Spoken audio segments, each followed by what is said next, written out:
Hi! A day in my life as a swim coach and lifeguard dito sa Riyadh na lumalaban ng patas sa buhay. So, ayan yung gabi na maglilipat ako. And sinundo lang ako ni Tito after duty niya. Spoiled talaga! Lilipat ang doon niya. Gusto artista pa mag-ano. Yung sports car ko, ginawa puro plastic sa likod. Doon yata tayo.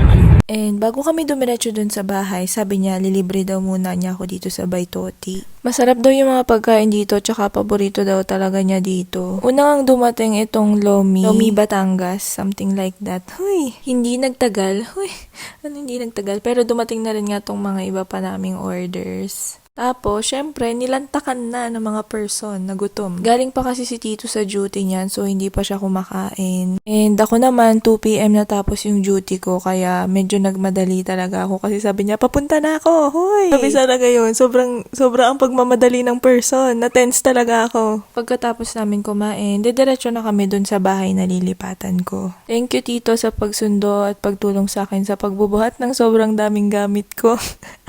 Thank you din sa dinner. Yun lang, kalas!